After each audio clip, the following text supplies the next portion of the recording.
Hello guys, welcome back to my YouTube channel Pankaj Infotech. तो आज की इस वीडियो में हम समझने वाले हैं लैन क्या है, लैन का वर्क क्या है और एक लैन को बिल्ड करने के लिए हमें किन किन कंपोनेंट्स का रिक्वायरमेंट पड़ने वाला है। तो चलिए शुरू करते हैं आज का वीडियो। तो सबसे पहले हम बात करने वाले हैं लैन के बारे में।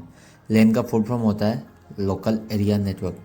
सिंपली शब्दों में अगर मैं आपको बताऊँ तो जब हम कंप्यूटर्स, प्रिंटर्स को एक स्विच में एक छोटी जगह जैसे कि ऑफिस, स्कूल या कॉलेजेस में एक साथ कनेक्ट करते हैं तो उसे हम लोकल एरिया नेटवर्क कहते हैं। लोकल एरिया क्रिएट करने के बहुत सारे बेनिफिट्स हैं, जैसे कि हम डेटा शेयर कर सकते हैं नेटवर्क में, फाइल शेयर कर सकते हैं और प्रिंटर शेयर कर सकते हैं। अब मैं आपको सिंपल शब्दों में बताऊं, अगर लोकल एरिया नेटवर्क ना हो तो हमें हर एक इंडिविजुअल सिस्टम के लिए एक प्रिंटर चाहिए होगा, हमें फाइल शेयर करने के लिए हमें पेन ड्राइव का रिक्वायरमेंट पड़ेगा और लैन ईजी टू मैनेज होता है। अब हम समझने वाले हैं कि एक लैन को क्रिएट करने के लिए हमें किन किन कंपोनेंट्स का रिक्वायरमेंट पड़ने वाला है। तो सबसे पहले हम समझते हैं कि लैन क्रिएट करने के लिए हमें एक कंप्यूटर की रिक्वायरमेंट पड़ती है जिसमें एनआईसी कार्ड इंस्टॉल होता है। उस एनआईसी कार्ड का एक यूनिक मैक एड्रेस होता है जिस पे हम आईपी असाइन करते हैं। सेकेंड में हमें एक इथरनेट केबल यानी कि कैट 6 वायर की रिक्वायरमेंट पड़ती है जो RJ45 के साथ कनेक्ट होता है और वो RJ45 एक सिस्टम के एनआईसी कार्ड में कनेक्ट करते हैं। फिर हमें स्विच या हब की रिक्वायरमेंट पड़ती है जहाँ हम मल्टीपल सिस्टम को एक दूसरे के साथ कनेक्ट करते हैं। उसके बाद हमें राउटर्स की रिक्वायरमेंट पड़ती है। वो डिपेंड करता है हमारे नेटवर्क पे कि हमें अपने नेटवर्क में लैन के अलावा वैन नेटवर्क भी चाहिए या। सिंपल में बताऊँ, राउटर्स का काम होता है टू डिफरेंट नेटवर्क को आपस में कम्युनिकेट करवाना। अब हम बात करते हैं कि एक लैन में डेटा फ्लो कैसे करता है।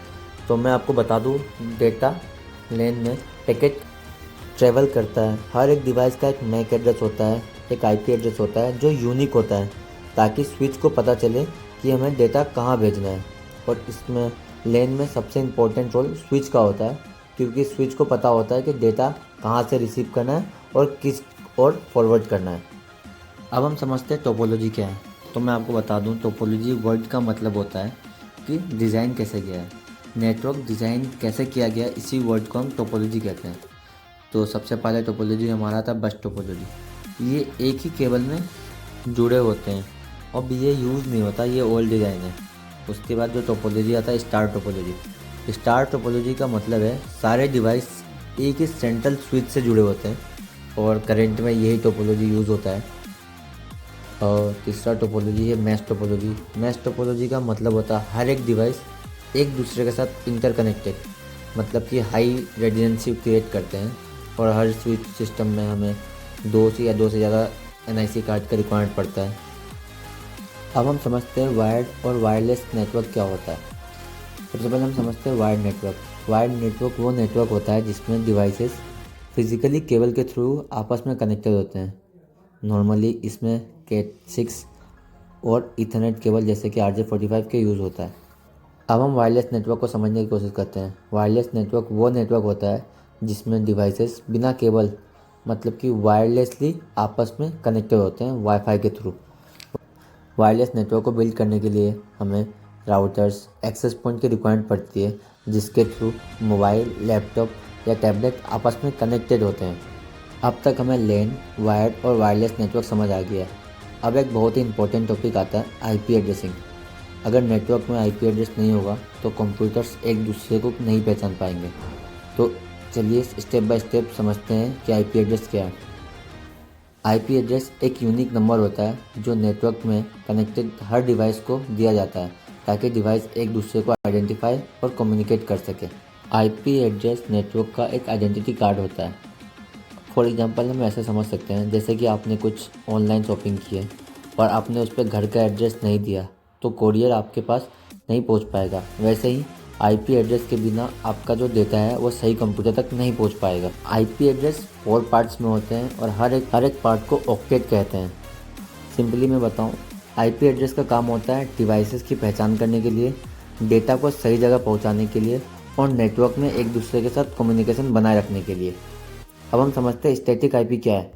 स्टैटिक आईपी का मतलब होता है वो आईपी जो मैनुअली सेट किया गया हो सिस्टम पे और वो अपने से चेंज नहीं हो सकता। स्टैटिक आईपी का use server, printer, CCTV camera और अलग डिवाइसेस लाइक स्विच पे किया जाता है। अब हम समझते हैं DHCP क्या है। DHCP एक प्रोटोकॉल है जो ऑटोमेटिक IP असाइन करता है सिस्टमों पर। DHCP का फ़ायदा होता है ऑटोमेटिक IP असाइन हो जाता है सिस्टमों पर, टाइम सेविंग है और ये लार्ज नेट के लिए सही माना जाता है। अब हम समझते हैं सबनेट मास्क क्या होता है। सबनेट मास्क एक नंबर होता है जो बताता है IP एड्रेस का कौन सा पार्ट नेटवर्क है और कौन सा पार्ट होस्ट है। अब हम समझते हैं नेटवर्क में सबनेट मास्क का रोल क्या है। सबनेट मास्क नेटवर्क को छोटे पार्ट्स में डिवाइड करने के लिए यूज़ होता है। सबनेट मास्क डेटा रूट के लिए बेस्ट है और नेटवर्क साइज को भी कंट्रोल करता है। अब हम समझते हैं नेटवर्क बनाने का फ़ायदा क्या होता है। नेटवर्क बनाने का सबसे बड़ा फ़ायदा होता है रिसोर्स शेयरिंग। रिसोर्स में आता है फाइल, डेटाबेस और प्रिंटर शेयरिंग जैसे कुछ बेनिफिट्स हमें मिलते हैं नेटवर्क शेयर होने के बाद। सबसे पहले हम समझते हैं फाइल शेयरिंग क्या होता है। फाइल शेयरिंग का मतलब होता है कि एक फ़ाइल एक कंप्यूटर पर रखी हुई है जिससे कि वो नेटवर्क में दूसरी सिस्टम पर भी शेयर की जा सके। फाइल शेयर पे हम अपने परमिशंस भी लगा सकते हैं जिससे कि जो व्यूअर है वो सिर्फ डेटा देख सके, ओपन कर सके या उसे एडिट भी कर सके। ये सारा परमिशंस हम फाइल शेयर में कंट्रोल कर सकते हैं। अब हम समझते हैं प्रिंटर शेयरिंग क्या होता है। प्रिंटर शेयरिंग का मतलब होता है एक प्रिंटर को मल्टीपल कंप्यूटर के साथ नेटवर्क पर शेयर करना। एग्जाम्पल के लिए हम ये ले सकते हैं कि अगर आपके ऑफिस में 20 कंप्यूटर्स हैं लेकिन आपके पास सिर्फ 2 ही प्रिंटर अवेलेबल है, तो आप उस टाइम नेटवर्क प्रिंटर या नेटवर्क शेयरिंग का यूज़ करके उस प्रिंटर को सारे कंप्यूटर के साथ अटैच कर सकते हो। तो हमें ये फ़ायदा मिलता है नेटवर्क शेयरिंग से। प्रिंटर शेयरिंग से हमें कॉस्ट सेविंग होता है, स्पेस भी बचता है हमारा और इजी मैनेजमेंट भी होता है। अब हम समझते हैं डेटाबेस शेयरिंग कैसे काम करता है। एक डेटाबेस सर्वर पे होता है जहाँ से यूजर्स अपने सिस्टम पे या एक एप्लीकेशन या सॉफ्टवेयर के थ्रू डेटाबेस को एक्सेस करते हैं और वो अपने फाइल को एक्सेस कर लेते हैं। तो अब तक हमने सीखा लैन स्ट्रक्चर क्या है, लैन टोपोलॉजी क्या है, IP एड्रेसिंग क्या है और नेटवर्क शेयरिंग क्या है। अब सबसे इम्पोर्टेंट सवाल, लैन को सिक्योर कैसे बनाएं, क्योंकि अगर लैन सिक्योर नहीं होगा तो डेटा चोरी हो सकता है, वायरस आ सकता है या अनऑथराइज्ड यूजर्स आपके लैन में एक्सेस कर सकते हैं। तो आज हम 3 इंपॉर्टेंट सिक्योरिटी फीचर्स के बारे में समझेंगे, firewall, WiFi encryption and MAC filter. तो सबसे पहले हम शुरू करते हैं फायरवॉल क्या है। फायरवॉल एक सिक्योरिटी सिस्टम होता है जो नेटवर्क के अंदर आने और बाहर आने वाले ट्रैफिक को फिल्टर करता है। फायरवॉल को हम एज अ गेट कीपर के थ्रू समझ सकते हैं। जैसे कि कंपनी के अंदर कोई भी एम्प्लॉय आता है या जाता है तो उसका सारा रिकॉर्ड फायरवॉल अपने यहाँ रजिस्टर करता है। फायरवॉल का मेनली काम होता है कि ट्रैफिक को मैनेज करना, किसे अलाउ करना है, किसे ब्लॉक करना है, और फायरवॉल अनऑथराइज्ड पर्सन को एंट्री नहीं देता है नेटवर्क के अंदर। अब हम समझते हैं वाईफाई इंक्रिप्शन क्या होता है। वाईफाई इंक्रिप्शन का मतलब होता है वायरलेस डेटा को इनकोडेड फॉर्म में भेजना ताकि कोई तीसरा पर्सन उस डेटा को रीड ना कर सके।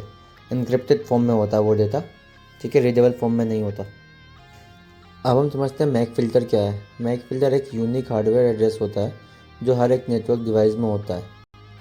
मैक फ़िल्टर फीचर से हम कुछ स्पेसिफिक डिवाइस को ही नेटवर्क में अलाउ करा सकते हैं। अगर हमें किसी अनऑथराइज पर्सन को से ब्लॉक करना है नेटवर्क में आने से, तो उसका मैक को हम उस मैक फ़िल्टर में ब्लॉक भी कर सकते हैं।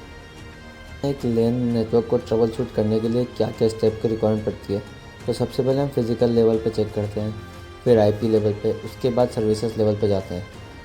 सबसे पहले हमें फिज़िकल लेवल पे चेक करना होता है कि हमारा RJ45 सही से बना है या नहीं, केवल लूज़ तो नहीं है, क्या वो केवल स्विच से कनेक्टेड है या नहीं, क्या वो 8 जो कलर कोड है सेम सीक्वेंस में आ रहे हैं या नहीं, कहीं कलर मिसमैच तो नहीं है। उस बाद हम IP लेवल पे चेक करेंगे क्या सेम IP किसी और सिस्टम में। तो आज हमने सीखा लैन कैसे बनता है, लैन बनाने के लिए किन किन कंपोनेंट्स का रिक्वायरमेंट पड़ने वाला है और इसे मैनेज कैसे करते हैं। उसके बाद हमने सीखा लैन में डेटा कैसे फ़्लो करता है, टोपोलॉजी क्या होता है, वायर्ड और वायरलेस नेटवर्क क्या है, IP addressing, subnet mask, DHCP और स्टैटिक IP क्या होता है।